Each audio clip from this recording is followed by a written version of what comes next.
அஸ்ஸலாமு அலைக்கும். அல்சியா சேனல். அல்சியா சேனலில் வெண்டைக்காய் நல்லா விளைஞ்சிருச்சு. இதை ஒரு கத்திரியை வச்சு கட் பண்ணி எடுத்துரும். அந்த பூவை பாருங்க, ரொம்ப அழகாக இருக்குது. அப்புறம் வெண்டைக்காவை கட் பண்ணிவிட்டு தக்காளியும் பறிச்சுட்டு போகலான்னு வந்திருக்கோம். பாருங்கள், இப்போ நான் மொத்தத்துலேயே 5 வெண்டைக்காய் மரம் தான், செடி தான் வச்சுருக்கேன்.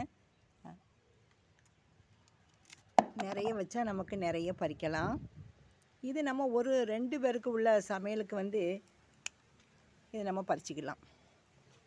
பிஞ்சு வெண்டைக்காய் மூட்டு வலிக்கு நல்லது. அதில் ஒரு வளவளப்பு தன்மை வருது பார்த்திங்களா, அது மூட்டுக்கு ரொம்ப நல்லது. அதனால் நீங்கள் வெண்டைக்காய் வாரத்தில் ஒரு நாள் நீங்கள் உணவில் சேர்த்துக்கிடுங்க.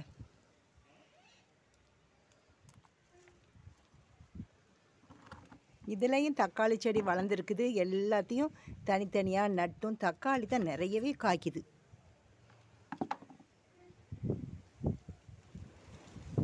காற்று அடிக்குது நல்லா.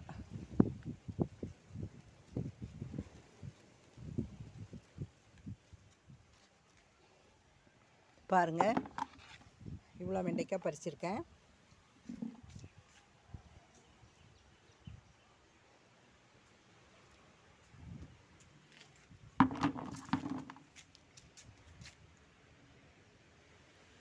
அவரைக்காய் ஒன்றே ஒன்று தான் வந்திருக்கு. பூ நிறைய கிடக்குது, பிஞ்சு அடிச்சிருக்குது.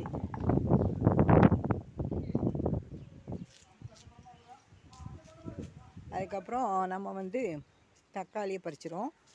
இன்றைக்கி 3 தக்காளி பறிக்கலாம், 4 பறிச்சிடலாம். பாருங்கள்,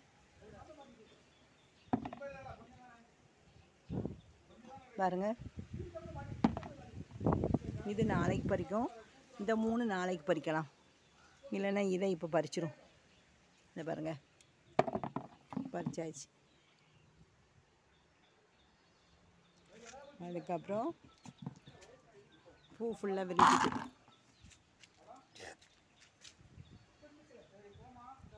இது ஃபஸ்ட்டு பூக்கும் போது இந்த கலரில் இருக்குது. அதுக்கப்புறம் 2 நாள் ஆனோன்னா லைட்டாக நிறம் மாறிடுது. ஃபஸ்ட்டு பூக்கும் போது இந்த கலரில் இருக்குது பாருங்கள், அடுக்கு பட்டன் ரோஸ். இது எதழ் வேறு மாதிரி இருக்குது, 2 கலர். இதுலேயும் 2 கலர் இருக்குது. சரி, அப்படியே நம்ம சமையலை போய் பார்க்கும். இன்றைக்கி இவ்வளோதான், வெண்டைக்காயும் ஒரு 2 தக்காளியும். அப்படி கீழே சமையல் என்ன சமையல்னு பார்க்கும். இன்றைக்கி என்ன சமையல்னு பார்க்கும். இன்றைக்கி வாவல் மீன் குழம்பு, அதுக்கப்புறம் வாழைப்பூ பொரியல், சுட சுட சோறு. இதுதான் அல்சியா சேனலில் டுடே சமையல்.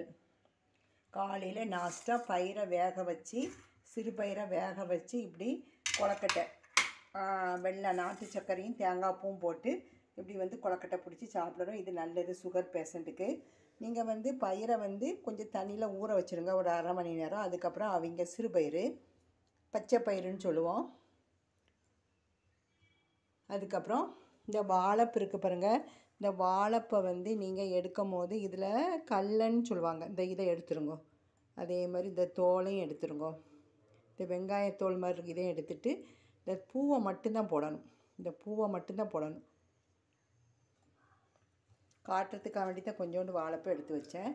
அதுக்கப்புறம் இன்றைக்கி அல்சியா சேனல் உள்ள சமையல் பிடிச்சிருந்தால் லைக் பண்ணுங்கள். நீங்கள் லைக் பண்ணிவிட்டு வீடியோ பாருங்கள், சப்ஸ்கிரைப் பண்ணுங்கள். எனக்கு 922 வந்துட்டு. ஆமாம், நீங்கள் லைக் பண்ணிவிட்டு பாருங்கள். இன்ஷா அல்லாஹ் நாளைக்கு ஒரு வீடியோ போடுறேன். அஸ்ஸலாமு அலைக்கும்.